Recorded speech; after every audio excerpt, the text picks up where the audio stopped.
Coba bayangin deh, kamu lagi berdiri di tengah jalan kedinginan, terus basah kuyup gara-gara hujan deras yang turun tiba-tiba. Wah, itu sih kondisi yang bener-bener nggak enak banget ya. Banget kan? Nah, di tengah situasi yang super nggak nyaman itu, ada orang datang ngedeket terus nawarin kamu sebuah kardus bekas yang basah.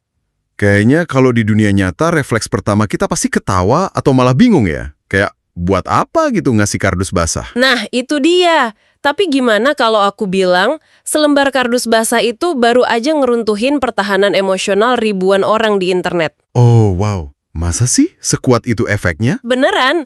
Jadi hari ini, di penelusuran mendalam kita mau bedah materi dari sebuah ulasan adegan syuting sinetron Terikat Janji.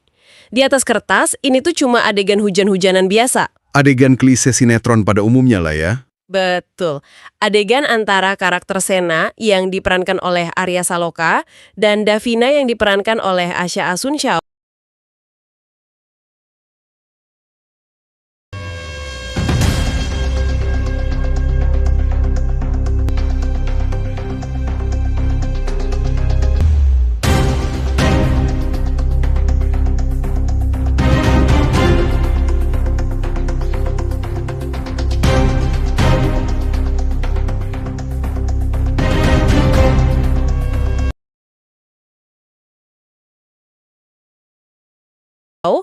Tapi dari balik layar dan rintik hujan buatan itu, ternyata ada transisi psikologis yang sangat mentah soal kerentanan manusia.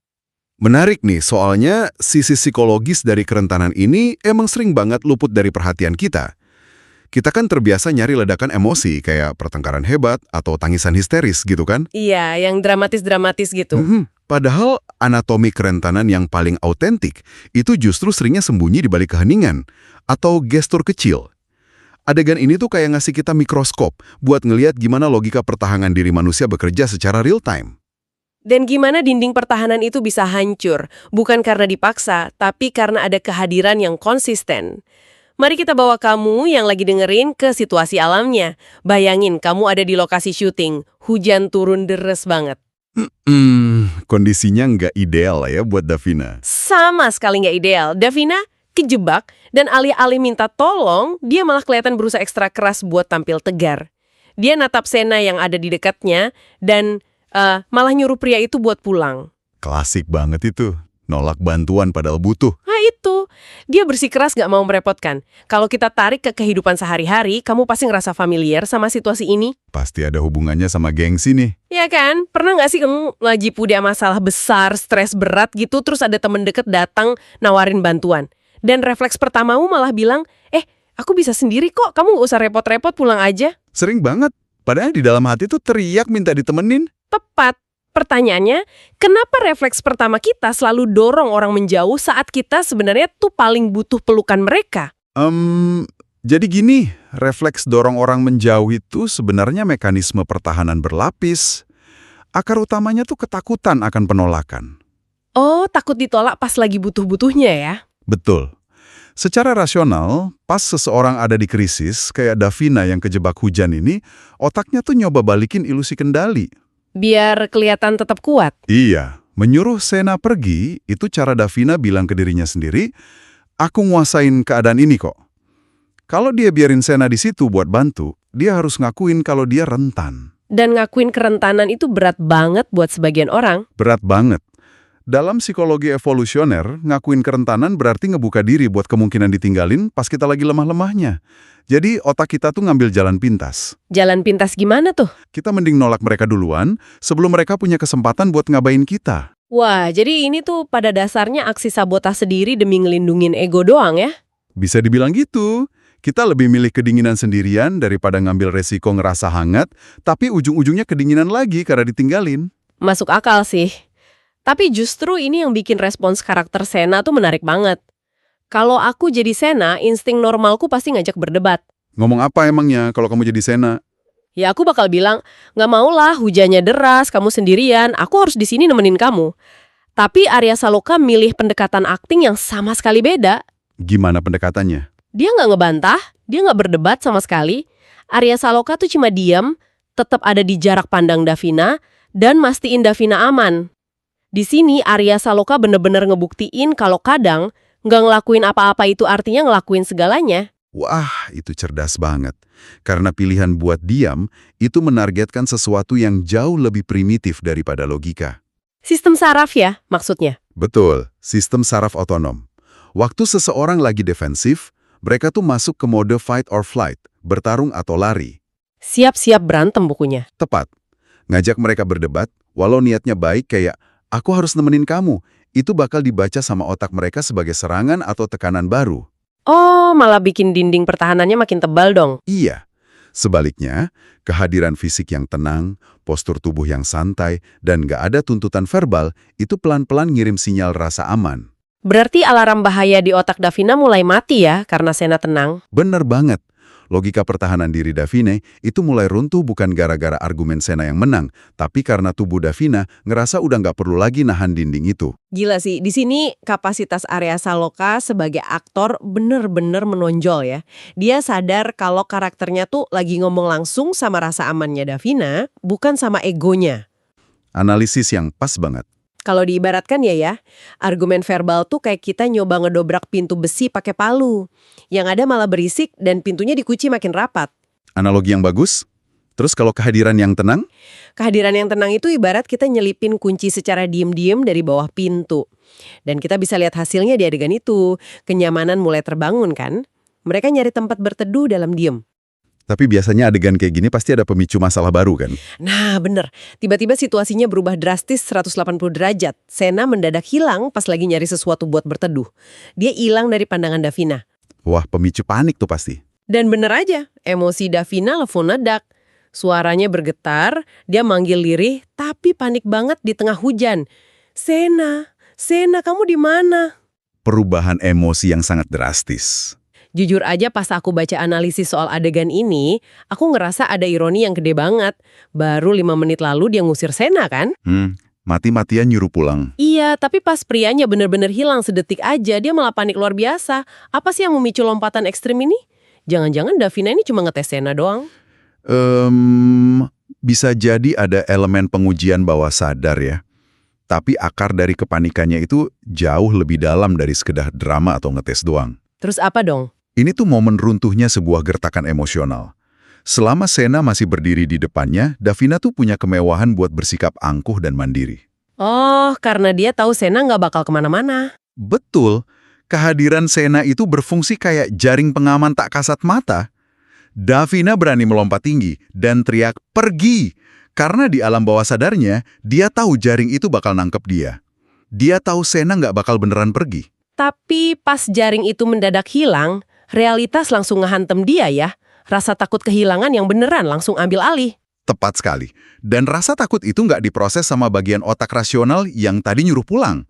Panggilan bergetar itu datang langsung dari amigdala. Pusat rasa takut di otak kita itu kan? Iya, jeritan, "Sena kamu di mana?" itu manifestasi dari kepanikan absolut. Momen saat manusia sadar kalau mereka ternyata bergantung sama seseorang jauh lebih dalam dari yang berani mereka akui. Ilusi kalau dia bisa ngadepin badai sendirian langsung hancur berkeping-keping.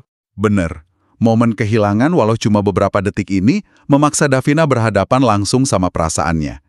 Kehilangan emang katalis paling kejam, tapi paling efektif buat maksa kita jujur sama diri sendiri. Wah, dalam banget itu. Kita tuh sering baru bisa ngukur besarnya kehadiran seseorang dari lubang yang ditinggalin pas mereka nggak ada.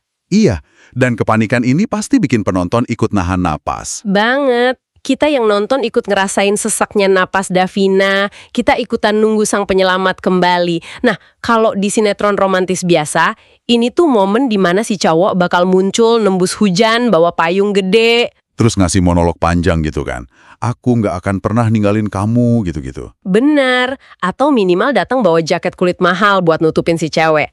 Tapi resolusi yang dikasih di adegan ini tuh membumi banget. Membumi gimana? Sena emang kembali, tapi dia nggak bawa payung estetik atau kata-kata manis. Dia balik bawa sebuah kotak kardus bekas. Kardus bekas di tengah hujan. Iya, sebuah kardus sederhana yang dia temuin entah dari mana, terus dijadiin atap darurat buat ngelindungin Davina dari hujan. Keputusan kreatif yang cerdas banget sih ini. Pakai kardus basah daripada properti romantis yang lebay. Kenapa kamu bilang cerdas? Karena kardus itu mendemistifikasi gagasan kita soal apa itu romantisme. Di situasi krisis yang nyata, kebutuhan dasar manusia lah yang ambil alih. Ingat hierarki kebutuhan Maslow kan? Iya, yang soal sandang, pangan, papan itu ya. Pas kita kedinginan, kehujanan, kita nggak butuh deklarasi cinta romantis, kita cuma butuh tempat berlindung, walau cuma selembar kardus. Bener juga. Ini bikin aku mikir gimana media sosial sekarang tuh sering banget mendistorsi pemahaman kita soal kepedulian. Gimana tuh maksudnya? Dan kita diajarin kalau cinta itu harus bombastis, mahal, dan harus estetik di depan kamera. Padahal nggak selalu gitu kan di dunia nyata. Sama sekali enggak. Selembar kardus basah ini justru ngehancurin narasi palsu itu. Tindakan Sena tuh nyaris nggak romantis kalau pakai standar tradisional. Tapi secara emosional, itu teriak kenceng banget. Aku peduli padamu. Setuju. Kalau kamu lagi sakit tipes, kamu kan nggak butuh pasangan nyanyiin lagu cinta di bawah jendela kamarmu. Betul, aku butuhnya dibawahin bubur ayam sama dipastiin udah minum obat belum. Nah, itu tindakan praktis, tanpa pamrih, dan tepat sasaran. Dan disinilah kita harus kembali apresiasi akting Arya Saloka. Ya, Arya Saloka bener-bener luar biasa di sini. Kemampuannya ngehidupin karakter yang nggak butuh banyak omong buat nunjukin kepedulian. Kalau aktornya salah pembawaan, bawa kardus basah tuh malah kelihatan konyol. Bener banget. Bawa kardus di tengah hujan lebat itu kan berarti si pembawanya rela ikut basah kuyup demi ngelindungin orang lain. Itu esensi pengorbanan yang murni banget. Dan Arya Saloka nggak melebih-lebihkan adegannya ya? Tepat. Penolakannya buat overact itu yang bikin chemistry mereka hidup. Pas aktor sadar kalau keheningannya itu bawa makna yang lebih dalam dari dialognya, batas antara fiksi dan realitas tuh pelan-pelan pudar. Jadi penonton udah nggak ngerasa lagi nonton orang baca naskah ya? Iya, audiens ngelihat manusia yang secara insting ngelindungin manusia lain. Resonansi emosinya nembus layar TV. Ngomongin soal nembus layar TV, respons audiens buat adegan ini beneran pecah banget sih. Kita nggak cuma ngelihat emosi aktornya, tapi gimana audiens juga ikut ngerasain emosinya. Pasti rame banget tuh komentarnya. Rame banget. Ada yang komen ketawa geli lihat gengsinya Davina. Kayak, gimana sih Delv? Katanya suruh pulang kok sekarang nyariin Sena gitu. Mereka nangkap ironi ego yang kita bahas tadi. Netizen emak jeli ya. Banget, tapi ada satu reaksi spesifik yang bikin aku mikir keras. Ada penonton yang nulis gini, kenapa aku senyum-senyum sendiri ya ingat Mas Aldebaran? Oh, karakternya Arya Saloka di sinetron fenomenal itu ya? Bener, ini kan unik banget. Mereka lagi nonton Sena nih ceritanya, tapi bayangan yang muncul malah Aldebaran. Kok pikiran audiens bisa langsung lompat ke situ ya? Ada penjelasan psikologisnya nggak? Ada sih. Yang dialami penonton itu contoh klasik dari asosiasi memori yang dimediasi oleh sistem limbik. Sistem limbik, boleh disederhanain nggak tuh? Boleh. Bayangin aja, sistem limbik itu kayak perpustakaan emosi di dalam otak kita. Nah, dulu pas penonton nyaksiin karakter Aldebaran yang dikenal sebagai sosok pelindung, tenang, dan rela pasang badan tanpa banyak omong, otak mereka tuh merekam perasaan nyaman itu. Terus disimpan di perpustakaan emosinya ya? Betul. Dan otak mereka ngasih label memori itu pakai wajah dan aura spesifik dari Arya Saloka. Oh, aku paham. Kayak pas kita nyim aroma parfum tertentu, terus tiba-tiba teringat mantan pacar zaman kuliah 10 tahun lalu, lengkap sama rasa patah hatinya. Gitu bukan? Analogi parfumnya itu akurat banget. Sama kayak aroma yang memicu ingatan emosional masa lalu. Aura Arya Saloka sebagai pelindung ini memicu ingatan kolektif penonton akan rasa aman saat nonton Mas Al dulu. Karakter Aldebaran tuh emang udah jadi archetype penjaga di budaya pop Indonesia ya? Iya, udah nempel banget di ingatan.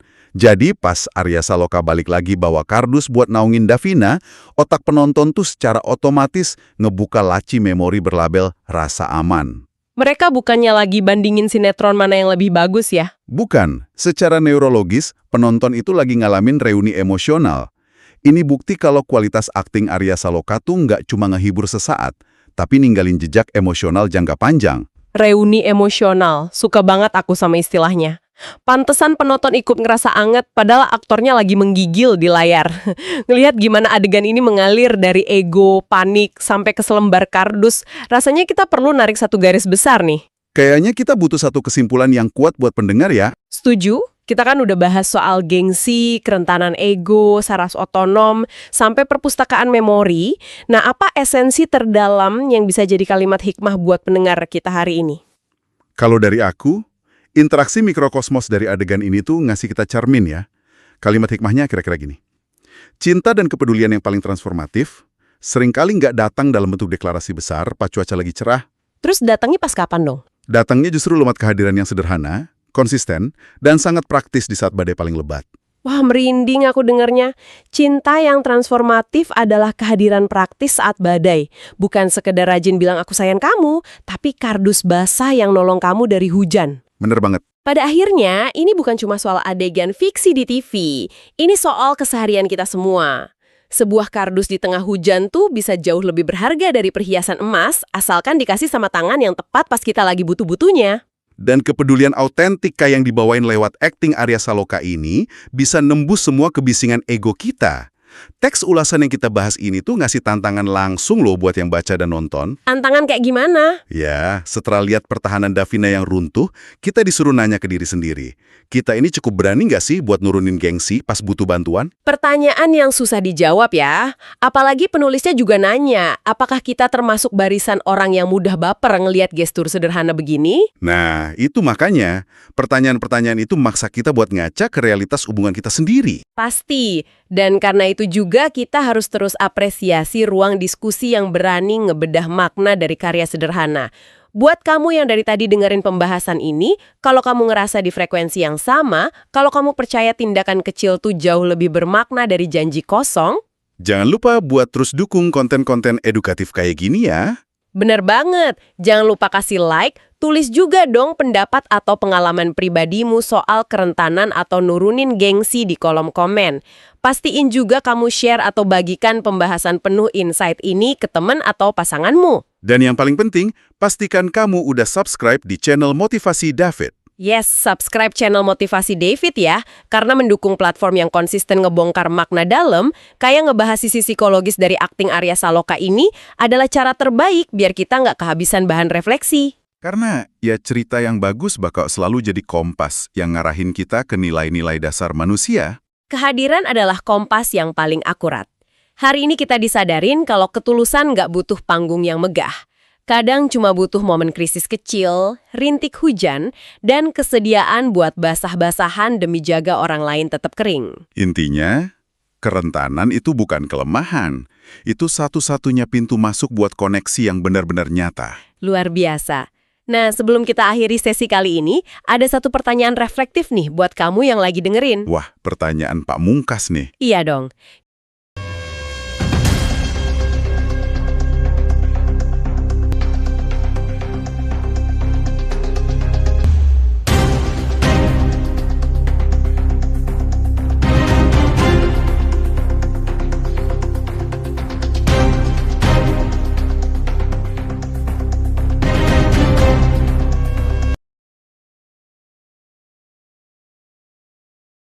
Kita kan hidup di era media sosial, di mana kebahagiaan sering diukur dari seberapa estetik kejutan ulang tahun yang kita dapat atau mahalnya hadiah anniversary yang diposting di Instagram. Standar palsu yang bikin capek ya. Banget. Coba pikirin deh, apakah standar palsu itu pelan-pelan udah membutahkan kita dari cinta sejati di dunia nyata? Kadang kita terlalu sibuk nyari kembang api di langit sih. Itu, saking sibuknya nyari kembang api, jangan-jangan kita terus-terusan mengabaikan kardus penyelamat yang sebenarnya udah ditawarin sama orang terdekat di sekitar kita. Sesuatu yang layak banget buat direnungin sambil ngopi hari ini. Betul sekali. Coba perhatiin sekelilingmu hari ini ya. Terima kasih banyak udah meluangkan waktu dan pikiran buat ikutan deep dive atau penelusuran mendalam bareng kita. Sampai jumpa di eksplorasi seru berikutnya.